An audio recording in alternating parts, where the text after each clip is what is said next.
আসসালামু আলাইকুম ওরহমতুল্লাহি ওয়াবারাকাতুহ। 1 মিনিট মাদ্রাসা ইউটিউব চ্যানেলে সম্মানিত দিনী ভাই বোনেরা, আমি আশা করি আল্লাহ তাআলার অশেষ রহমতে আপনারা ভালো আছেন, সুস্থ আছেন। আলহামদুলিল্লাহ। আজ পবিত্র শাবান মাসের রবিবার। আজ শাবান মাসের রবিবার দিনে ও রাতে কষ্ট করে হলেও একটি ছোট্ট দোয়ার আমল অন্তত একবার করে পাঠ করলে আল্লাহ তাআলা আপনার 90 বছরের গুনাহ মাফ করে দেবেন। সুবহানাল্লাহ। আপনার পরিবারের রিজিকে বরকত দান করবেন এবং বিশ্বনবী সাল্লাল্লাহু আলাইহি ওয়াসাল্লামের সঙ্গে আপনি জান্নাতে পর্যন্ত যেতে পারবেন। তাই আমি অনুরোধ করছি আপনারা অবশ্যই শাবান মাসের আজ এই দ্বিতীয়তম দিনে এবং রাতে অবশ্যই আমলটি করবেন দিনী ভাই বোনেরা। এই উদ্দেশ্যে বা নিয়তে ভিডিওটি সম্পূর্ণ দেখুন। আরবি মাসের গুরুত্বপূর্ণ এক মাস হলো শাবান মাস। আল্লাহ তাআলা বান্দাদের জন্য কিছু মাস পুরস্কার ও মহিমান্বিত করে দিয়েছেন, তার মধ্যে শাবান হচ্ছে অন্যতম। রাসূলুল্লাহ সাল্লাল্লাহু আলাইহি ওয়াসাল্লাম শাবান মাসকে তার নিজের মাস হিসেবে ঘোষণা করেছেন। সুবহানাল্লাহ। তিনি শাবান মাসে রোজা পালনের অনেক গুরুত্ব ও ফজিলত বর্ণনা করেছেন। শাবান মাস এমনই ফজিলতপূর্ণ মাস যে মাসে আল্লাহ তাআলা তার রহমত ও বরকতের মাধ্যমে বান্দার সব চাহিদা পূরণ করেন। সুবহানাল্লাহ, সুবহানাল্লাহ। আর যে ব্যক্তি এ মাস পাবে সে আল্লাহর রহমতের অন্তর্ভুক্ত হবে।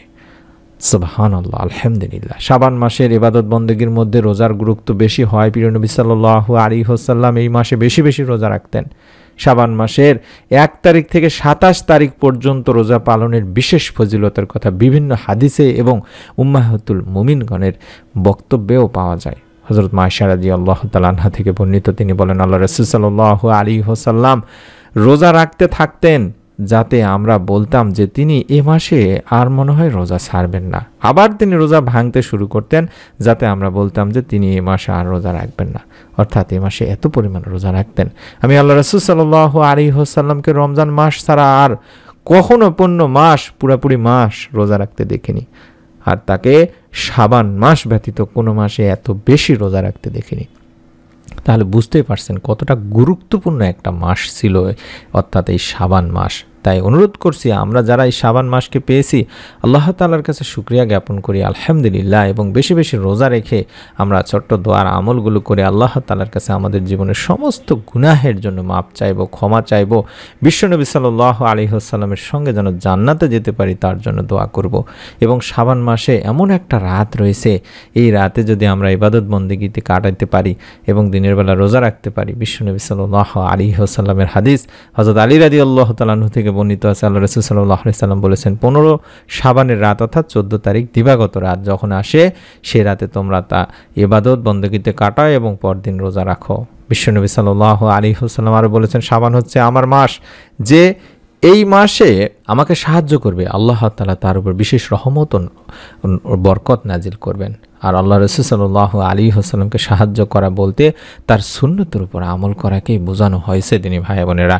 তিনি শাবান মাসে বেশি রোজা পালনের পাশাপাশি ইস্তেগফার ও দরুদ শরীফ পাঠের কথা উল্লেখ করে বলেন, হিজরি বছরের 3টি মাস তথা রজব, শাবান ও রমজান এই 3টি মাসেই অধিক ইস্তেগফার ও দরুদ শরীফ পাঠের সুপারিশ করা হয়েছে। অবশ্য তার মধ্যে শাবান মাসের উপর বেশি তাগিদ দেওয়া হয়েছে। আমি আমার প্রত্যেকটি ভিডিওতে আপনাদের জন্য বলে থাকি যে বেশি দরুদ ও ইস্তেগফার এই দুইটি আমলকে আপনার জীবনের সাথে জড়িয়ে নেবেন। যে আমলই করুন না কেন দরুদ ও ইস্তেগফারের মাধ্যমে আমল করার চেষ্টা করবেন। রব্বুল আলামিন ইনশাআল্লাহ আপনাকে মাফ করে দেবেন। এবং যারা গুনাহ করেছেন, পাপ করেছেন, আপনারা এই শাবান মাসে বেশি আমল করবেন, রোজা রাখবেন, নফল ইবাদত করবেন এবং আল্লাহ তাআলার কাছে এই ছোট্ট গুনাহ মাফের দোয়ার মাধ্যমে দোয়া করবেন। রব্বি ইন্নী যালামতু নাফসি ফাগফিরলি, এভাবে অন্তত একবার হলেও পাঠ করবেন দিনে বা রাতে। পবিত্র শাবান মাসের আজকে হচ্ছে দ্বিতীয় দিন। আমি আপনাদের সামনে ধারাবাহিকভাবে ইনশাআল্লাহ প্রত্যেক দিনের আমলগুলো শিখিয়ে দেওয়ার চেষ্টা করব। আজকের অন্তত দিনে বা রাতে যখনই ভিডিওটি দেখছেন, অন্তত যখনই নামাজ আদায় করবেন, তারপরে কম করে হলেও রব্বি ইন্নী যালামতু নাফসি ফাগফিরলি এভাবে অন্তত যত বেশি পড়তে পারেন কম করে হলেও একবার তো পাঠ করবেন। এখানে আমরা বলছি যে হে আল্লাহ, হে আমার রব, নিশ্চয়ই আমি আমার নফসের প্রতি জুলুম করেছি, সুতরাং আপনি আমাকে ক্ষমা করে দিন। যদি পারেন তাহলে রোজা রাখবেন, মাঝে মধ্যে রোজা রাখবেন। কোন দিন রোজা রাখবেন? বিশ্বনবী সাল্লাল্লাহু আলাইহি ওয়াসাল্লাম শাবান মাসে কোন দিন রোজা রাখতেন এই বিষয় নিয়ে আমরা ভিডিও ইউটিউবে দিয়েছি, আপনারা চ্যানেল থেকে ভিডিওটি দেখে নেবেন, অথবা আমরা নতুন ভিডিওতে আরও বিস্তারিত আলোচনা করব। তার জন্য ভিডিও মিস না করতে চাইলে অবশ্যই চ্যানেলটির সঙ্গে থাকার অনুরোধ করছি।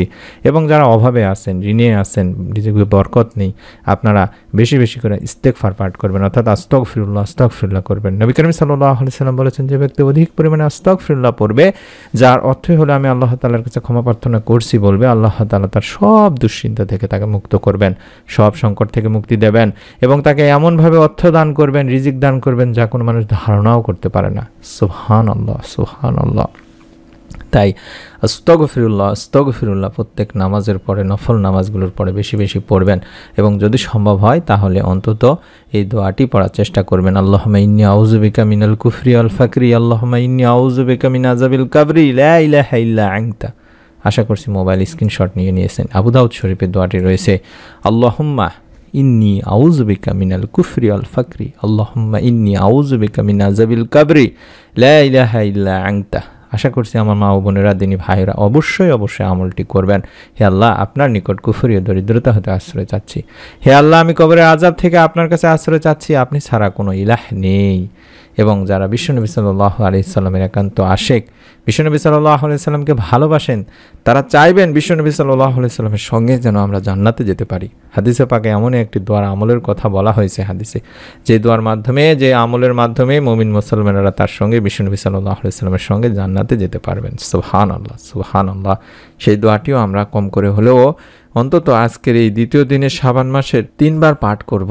রাদিতু বিল্লাহি রাব্বা ওয়া বিল ইসলামি দীনা ওয়া বি মুহাম্মাদিন সাল্লাল্লাহু আলাইহি ওয়াসাল্লাম নাবিয়্যা। রাদিতু বিল্লাহি রাব্বা ওয়া বিল ইসলামি দীনা ওয়া বি মুহাম্মাদিন সাল্লাল্লাহু আলাইহি ওয়াসাল্লাম নাবিয়্যা। রাদিতু বিল্লাহি রাব্বা ওয়া বিল ইসলামি দীনা ওয়া বি মুহাম্মাদিন সাল্লাল্লাহু আলাইহি ওয়াসাল্লাম নাবিয়্যা। আশা করছি আপনারা সকলেই দোয়াটি সম্পর্কে জানেন।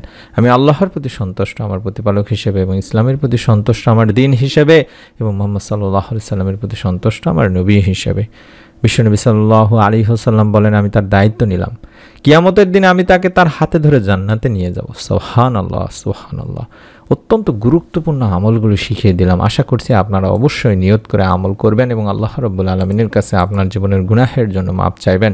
শাবান মাসে বেশি বেশি নফল ইবাদত, বেশি বেশি রোজা রেখে আমল করলে আল্লাহ তাআলা ইনশাআল্লাহ আপনাকে নিরাশ করবেন না।